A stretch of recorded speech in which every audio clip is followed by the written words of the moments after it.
Seorang pemuda ditangkap warga saat terpergok mencuri motor di lingkungan masjid di Jalan Kiai Haji Golib, Pringsewu, Kamis siang.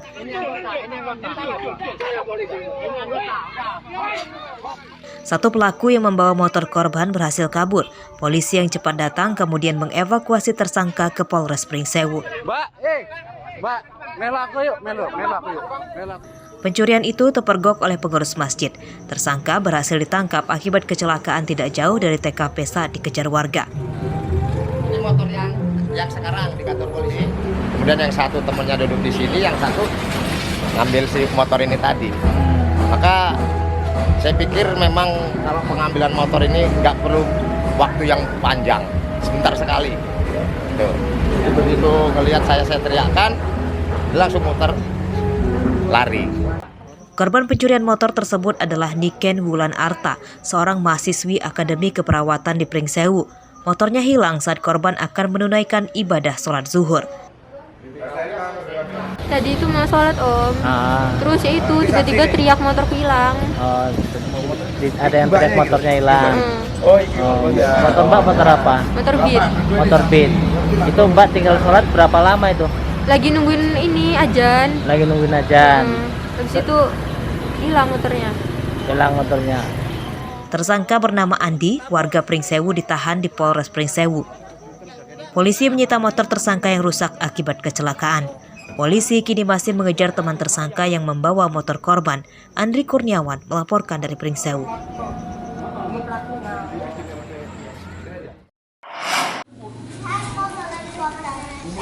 Pencurian motor di Kota Bandar Lampung setiap hari ada saja warga yang kehilangan motor. Kamis siang 3 motor raib digasak pencuri. Di antaranya motor milik Sepia Anggraini, warga Tanjung Raya Kedamaian, Bandar Lampung. Motornya yang diparkir di depan rumahnya raib. Dari rekaman CCTV di rumah korban, pelaku berjumlah 2 orang. Satu pelaku bertugas mengawasi di luar rumah dan satu pelaku berperan sebagai eksekutor atau pencuri motor.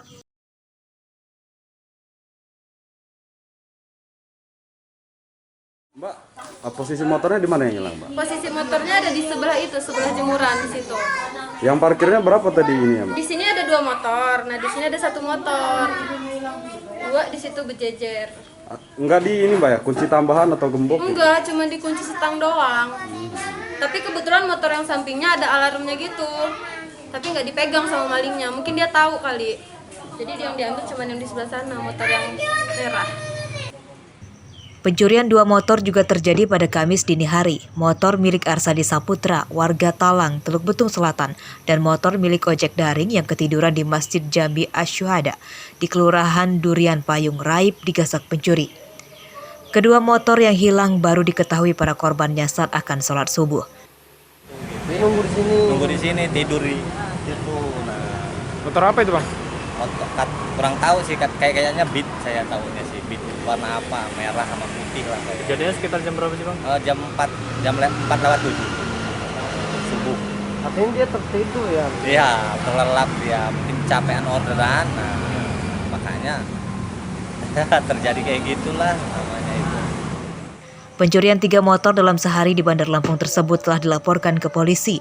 Para korban juga memberikan arsip rekaman CCTV untuk membantu polisi mengenali para pelaku. Para korban meminta polisi menangkap pelaku. Robi Laste melaporkan dari Bandar Lampung.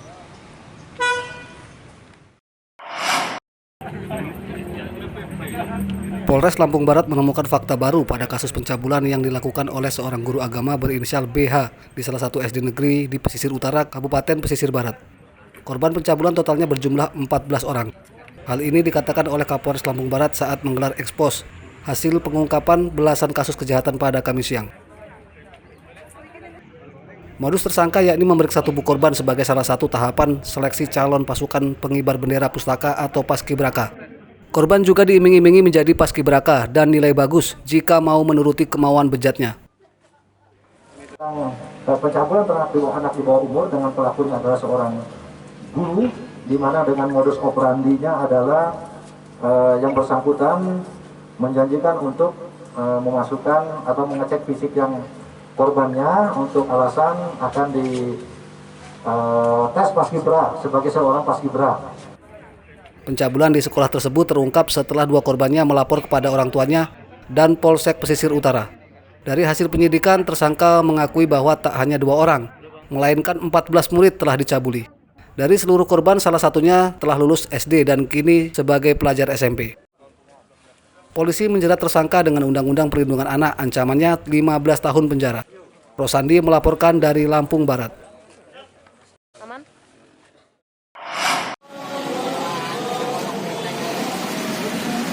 Setelah hampir sebulan nol kasus, pasien COVID-19 kembali bertambah Kamis siang kemarin. Seorang aparatur negeri sipil atau ASN di Lampung yang memiliki riwayat perjalanan dari luar Pulau Jawa terpapar COVID-19.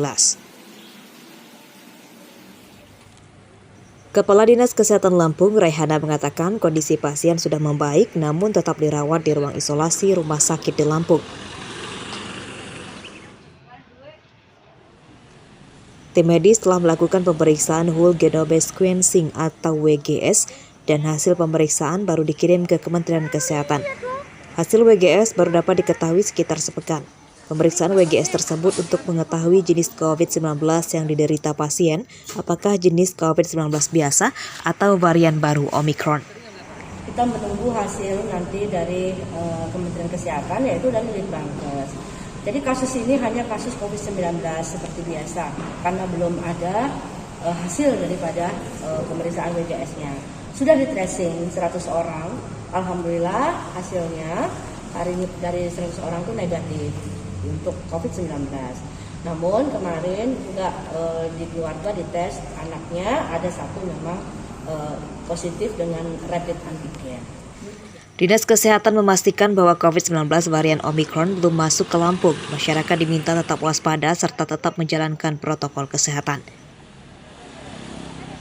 Data terakhir Dinas Kesehatan Lampung, akumulasi pasien COVID-19 yakni 49.746 orang dengan jumlah kematian 3.825 pasien.